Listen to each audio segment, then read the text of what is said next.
अब हम जावास्क्रिप्ट के फंडामेंटल सीखेंगे जो नोड.जेएस में बहुत यूज होते हैं। वैसे तो ये सब मैंने आपको जावास्क्रिप्ट में ऑलरेडी पढ़ा रखा है, और अगर आपको जावास्क्रिप्ट आती है या फिर जावास्क्रिप्ट आपने मुझसे सीखी है तो ये सारी चीजें आपको डैम श्योर हूं कि आपको आती होगी। तो फिर भी मैं आपको एक बार रिवाइज करा देता हूं जिससे ये सारी चीजें आपको एक बार रिवाइज हो जाए, क्योंकि ये सब चीजें नोड.जेएस में काफी यूज होती हैं। तो इसमें हम सीखने वाले हैं वेरिएबल्स कैसे डिक्लेयर करते हैं नोड.जेएस में, वेरिएबल्स होते क्या हैं, फंक्शंस के बारे में सीखेंगे, कंडीशंस के बारे में सीखेंगे। बेसिकली हम इफ एल्स कंडीशन को ही सीखेंगे। लूप्स में सीखेंगे फॉर लूप और व्हाइल लूप, एरे सीखेंगे, ऑब्जेक्ट सीखेंगे, और लास्ट में कुछ इंटरव्यू क्वेश्चन के बारे में डिस्कस करेंगे। तो स्टार्ट करते हैं वेरिएबल के साथ, कि मैं आज की अपनी एक फाइल क्रिएट कर लेता हूं JS funda.js। ठीक है, जावास्क्रिप्ट फंडामेंटल करके मैंने आज की एक फाइल क्रिएट कर ली जावास्क्रिप्ट की, और एक अपना टर्मिनल ओपन कर लिया। तो देखिए वेरिएबल जो होते हैं तीन तरीके से हम डिक्लेयर कर सकते हैं, एक वेर के साथ, एक लेट के साथ, एंड एक कॉन्स्ट के साथ। लेट और कॉन्स्ट जो है ये मॉडर्न वे है कोडिंग का, वेर हम पहले यूज किया करते थे। ठीक है, तीन चीज से आप वेरिएबल समझते हो। मैं एक इसका एग्जाम्पल देकर सिखाता हूँ कि कैसे कैसे ये यूज होता है। फॉर एग्जाम्पल लेट करके आपने एक नेम लिखा, नेम इज इक्वल टू, मैं अपना ही नेम लिख लेता हूँ मोहित, मोहित। ठीक है, इस तरीके से लिख दिया, और इसके बाद कॉन्स्ट करके लिख लेता हूँ एज, एज अपनी लिख लेता हूँ फॉर एग्जाम्पल 30 लिख लेते हैं। ये है वेरिएबल का नेम, और ये है उसकी वैल्यू जो हमने लेट में स्टोर करी है। ये वेरिएबल है जिसका नेम है एज, इसकी वैल्यू है 30। ये समझ लो कि वेरिएबल से कंटेनर होते हैं जिसके अंदर नेम और उसकी वैल्यू जो है असाइन होती है। इस तरीके से कर लिया। अब इसको हम console.log, इसके अंदर सिंपल अपना लिख देंगे नेम और एज। ठीक है, इतना करेंगे, और अब इसको कर लेंगे रन। नोड को रन करने के लिए नोड और JS लिख के JS funda.js करेंगे, तो आपके पास यहाँ पे वैल्यू आ जाएगी, देखो मोहित और 30। ये तो तरीका है वेरिएबल्स को यूज करने का। पहला आपने वेरिएबल सीखा किस तरीके से वेरिएबल का यूज है, कैसे उसको यूज कर सकते हैं। फंक्शन में आपको सिंपल लिखना है।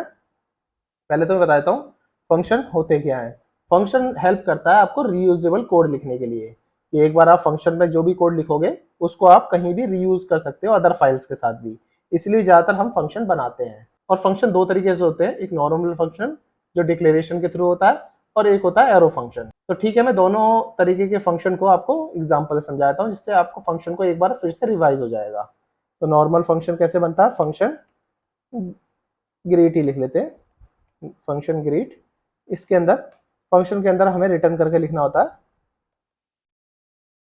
रिटर्न कर दो। इसके अंदर यहाँ पे लिख देता हूँ हेलो, वो मैं नॉर्मल यहाँ से ले लेता हूँ hello name, as a parameter ले लेता हूँ मैं, यहाँ पे लिख देता हूँ नेम। ठीक है, अब इस फंक्शन को कॉल कर सकते हो आप। फंक्शन को कॉल कैसे करोगे, ग्रीट लिखोगे, ग्रीट के अंदर एज ए पैरामीटर अपना नाम दे दूंगा, और एक फंक्शन और बना लेता हूँ एरो फंक्शन, लिख देता हूँ कॉन्स्ट और ग्रीट एरो लिख देता हूँ इसका नाम। इसी के अंदर इज इक्वल टू करके इसमें हम नेम लिख सकते हैं, नेम, और इसी के साथ हम लिख सकते हैं हाय प्लस नेम। इस तरीके से लिखेंगे। अब इसको भी कॉल कर लेते हैं। फंक्शन जब डिक्लेयर करते हैं तो उसको कॉल भी करना होता है, तो इसको कॉल कर लेते हैं, इधर मोहित इधर कुमार लिख लेते हैं। ठीक है, अब हम अपनी फाइल को रन करेंगे, तो ये नॉर्मल फंक्शन और एरो फंक्शन दोनों ही रन हो जाएंगे। तो मुझे इन दोनों फंक्शंस को किसी कंसोल में लिखना पड़ेगा, तो इसको मैं कॉपी कर लेता हूँ, console.log में ये लिख देते हैं, और कंसोल लॉग में ये लिख देते हैं, इसको हटा देते हैं। कहीं ना कहीं आपको डिस्प्ले तो कराना पड़ेगा, तो मैं कंसोल लॉग में इसको डिस्प्ले करा देता हूँ, क्योंकि इनके अंदर तो मैंने कहीं कंसोल लॉग लिखा नहीं है। तो इसमें सिंपल Node.js का चलाते हैं, तो इसमें देखो हेलो मोहित ऊपर प्रिंट हो गया, हेलो मोहित, स्पेस देते हैं थोड़ा सा तो स्पेस आ जाएगा, दोबारा चला के देख लेते हैं हेलो स्पेस मोहित, और इसमें थोड़ा सा स्पेस देते हैं तो इसमें स्पेस आ जाएगा, तो नीचे दिख जाएगा हेलो मोहित और हेलो कुमार। यहाँ पे आप कुमार लिखोगे तो कुमार आ जाएगा। सिंपल लिखते हैं तो हेलो मोहित और हेलो कुमार। ठीक है, मैं इसको क्लियर कर देता हूँ कंसोल को, और देखिए फंक्शन आपको ऑलरेडी समझ आ गया, इसको हम कमेंट कर देते हैं। अपने तीसरे पे जाते हैं, कंडीशन सीख लेते हैं, इफ एल्स कंडीशन कैसे चलती थी और कैसे Node.js में आप चलाने वाले हो इफ एल्स कंडीशंस को। कंडीशंस के लिए फॉर एग्जांपल पहले एक लेट एक वेरिएबल लिख लो, और इसके अंदर लिख लो score, score is equal to for example 85% score आए आपके, 85% स्कोर आए। और इसके बाद हमें इफ़ लगाना है। इफ़ में लिख लो अगर score greater than is equal to 90 है, इसके अंदर लिखेंगे कंसोल लॉग में, तो आपको कंसोल डॉट लॉग में तो आपकी ग्रेड ए आया है। ठीक है, स्कोर ग्रेटर देन 90 है तो कंसोल हो जाए ग्रेड ए। एल्स इफ भी मैंने आपको सिखाया हुआ है। एल्स इफ में score greater than is equal to 80 है तो आपको कंसोल लॉग में ग्रेड बी प्रिंट हो जाए। और लास्ट में एल्स में लिख दो कंसोल में ग्रेड सी। ठीक है, सिंपल इस तरीके से आप लिख सकते हो। तीनों कंडीशंस को इस तरह से कंडीशन लिख सकते हो। चाहो तो राइट क्लिक करके फॉर्मेट डॉक्यूमेंट भी कर सकते हो। ये आपने करा। अब आप कोड चला के देख लो। जैसे आप कोड चलाओगे तो आपको दिख जाएगा ग्रेड बी, क्योंकि आपका स्कोर 85% था। तो ठीक है, कंडीशंस आपने सीख ली। अब हम बात करेंगे लूप्स की। लूप्स को हम दो तरीके से लिख सकते हैं, एक फॉर लूप और एक वाइल लूप। ये मोस्ट पॉपुलर वे है लूप्स को लिखने के। वैसे डू वाइल भी होता है, पर हम अभी इन दोनों लूप्स को ही समझेंगे नोड.जेएस में, क्योंकि फंडामेंटल हम सीख रहे हैं। तो इसमें जस्ट हम ओवरव्यू कर रहे हैं कि क्या क्या चीज़ हमें आती हैं और क्या क्या चीज़ आगे मोस्टली फ्रिक्वेंटली यूज होंगी, जो आपको पता होना चाहिए। तो ठीक है, लूप्स में फॉर लूप और वाइल लूप हम सीखने वाले हैं। तो इसको मैं कमेंट कर देता हूँ अभी के लिए। और लूप्स के लिए यहाँ पे पढ़ते हैं हम लूप्स। लूप्स में सबसे पहले मैं आपको फॉर लूप सिखा देता हूँ। फॉर लूप में मानो आई एक वेरिएबल ले लिया, let I is equal to 1 ले लिया, फॉर एग्जाम्पल 1 ले लिया, और I less than is equal to 5। Loops जब तक आई की वैल्यू लेस देन 5 है जब तक चलेगा, और लास्ट में कर देंगे आई प्लस प्लस। ठीक है, ये हमने फॉर लूप की एक कंडीशन लगा दी। इस कंडीशन से क्या हुआ कि एक हमने वेरिएबल लिया था आई 1, और आई जब तक चलेगा जब तक वो 5 तक नहीं आता, less than is equal to 5, और हर एक लूप के रिपीटिशन पे एक आई की वैल्यू प्लस होती रहेगी। ठीक है, इसके अंदर आप कंसोल करा सकते हो। कंसोल लॉग में नंबर्स करके आप प्रिंट कराओगे आई की वैल्यू, और इसको चला के देखोगे तो आपको देखो नंबर्स इस तरीके से दिख जाएंगे, i1, i2, i3, i4 और i5। इस तरीके से देखो आपने सिंपल एक लूप चलाया। इसी तरीके से आप इसी लूप को वाइल लूप के थ्रू भी चला सकते थे। इसके लिए क्या लिखना था आपको, let I is equal to लिखा, और इसके बाद लिखते हैं while i less than is equal to 5, और इसके अंदर लिखते हैं आप कंसोल लॉग वाइल नंबर इतना और आई प्लस प्लस। तो ये दोनों सेम ही वर्क करेंगे, चाहे आप इसको ऐसे लिखो या फिर वाइल लूप के थ्रू लिखो, दोनों का वर्किंग एकदम सेम है। आई इज इक्वल टू 1, आई जब तक चलेगा लेस देन 5, और आई की वैल्यू प्लस प्लस हो जाएगी एक लूप चलते ही। ठीक है, इसको मैं चला के दिखाता हूँ आपको। देखो नंबर्स इस तरीके से चले, वाइल लूप के नंबर भी इसी तरीके से चले। तो इस तरीके से हम लूप्स पे वर्क कर सकते हैं। अब आते हैं एरे पे। एरे को कैसे लिख सकते हैं नोड.जेएस में। एरे को लिखने का सेम ही मेथड होता है नोड.जेएस में, बस आपको रिवाइज करने की जरूरत है कि आपको एरे को किस तरीके से यूज करना है। एरे के लिए फॉर एग्जांपल मैं लेट करके एक फ्रूट्स ले लेता हूँ। Fruits is equal to apple, banana और चेरी ले लेते हैं। एक मैंने फ्रूट्स ले लिए और एरे में 3 फ्रूट्स रख लिए। एरे का मतलब होता है कॉम्बिनेशन ऑफ सेम वैल्यूज।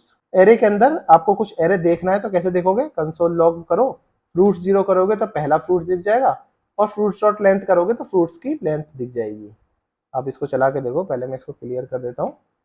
इस तरीके से आप जैसे चला के देखोगे तो देखो एप्पल दिख जाएगा 0, क्योंकि इंडेक्स 0 पे ये है, इंडेक्स 1, इंडेक्स 2।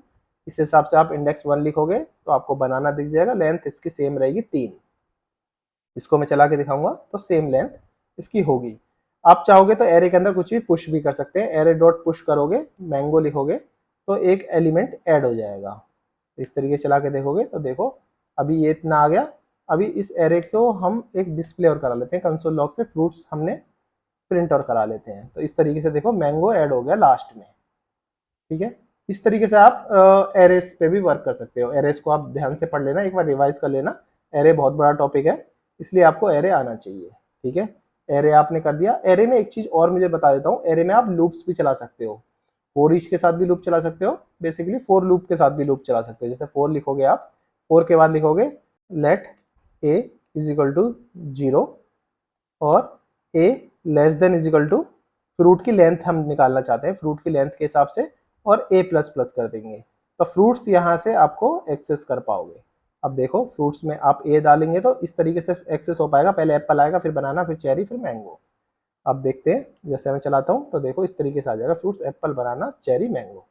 इस तरीके से आप लूप्स में भी अपना फ्रूट्स देख सकते हैं। तो मतलब एरे में आप लूप भी यूज कर सकते हैं। ठीक है, यहाँ से एरे वाला काम खत्म। अब आते हैं ऑब्जेक्ट्स पे। ये ऑब्जेक्ट आप कैसे डिक्लेयर कर सकते हो, ऑब्जेक्ट को आप कैसे एक्सेस कर सकते हैं। तो ऑब्जेक्ट को एक्सेस करने के लिए फॉर एग्जांपल आप पहले लेट ले लो। ऑब्जेक्ट मतलब एक यूजर मान लो, एक यूजर एक ऑब्जेक्ट है। इस यूजर के अंदर ही हमें सारा कुछ लिखना है। यूजर का नेम लिख लो, नेम मोहित, एज लिख सकते हो, उसके अंदर फंक्शन भी लिख सकते हो, जो आपको जरूरत हो वो लिख सकते हो। और एरे को यूज करना कंसोल करके आप इस तरह से यूजर डॉट नेम से नेम निकाल सकते हो। और अगर आप एरे निकालना चाहते हो तो यूजर डॉट ग्रीट से एरे की वैल्यू भी आप निकाल सकते हो। जैसे आप चलाओगे, क्लियर करता हूँ और इसको दोबारा चलाते हैं तो देखो मैं हेलो मोहित फंक्शन से आ गया और नॉर्मल मोहित जो था आप यूजर डॉट नेम से नॉर्मल आपने मोहित उठा लिया। इस तरीके से आप ऑब्जेक्ट पे भी वर्क कर सकते हो। ऑब्जेक्ट भी बहुत यूजफुल है, हर जगह आपको ऑब्जेक्ट देखने को मिलेगा। ऑब्जेक्ट से मोस्टली ऑब्जेक्ट से और एरे से वर्क होगा आपके नोड जेएस में भी। तो इस तरीके से आपने सारे फंडामेंटल जो थे नोड जेएस के वो आपको मैंने वन बाय वन करके रिवाइज करा लिए। इनको ब्रीफ में जरूर पढ़ लें, इसी के बाद ही आपको नोड जेएस प्रॉपर समझ आएगी। ये सब चीज आपको आनी ही चाहिए नोड जेएस समझने के लिए। अब बात करते हैं इंटरव्यू क्वेश्चन की। इन सब में इंटरव्यू क्वेश्चन क्या बन सकते हैं, तो इन पे इंटरव्यू क्वेश्चन बन सकते हैं डिफरेंस बताओ वेयर लेट एंड कॉस्ट के बीच में, and how to create and use function in Node JS, और how to loop through an array. Loop मैंने ऑलरेडी आपको बताया, इस तरीके से लूप एरे का लूप कर सकते हैं, पर आप किसी डिफरेंट एग्जाम्पल के थ्रू इसको करने का ट्राई करें। और how are object differ from array. इन सब के आंसर आपको आने चाहिए। अगर आपको इन सब के आंसर आते हैं तो मुझे कमेंट बॉक्स में प्रोवाइड करा दें, इससे मैं समझ जाऊंगा जो भी आपने सीखने आए हैं आपको ऑलरेडी चीजें आती हैं। तो ठीक है, अभी के लिए इतना ही। नेक्स्ट जेएस में हम नोड जेएस के मॉड्यूल्स के बारे में पढ़ेंगे। मॉड्यूल्स कितने तरीके होते हैं, मॉड्यूल्स को आप कैसे यूज कर सकते हैं। अगर मेरी वीडियो इन्फॉर्मेटिव लग रही हो तो मेरे चैनल को सब्सक्राइब करें, अपने दोस्तों का शेयर करें।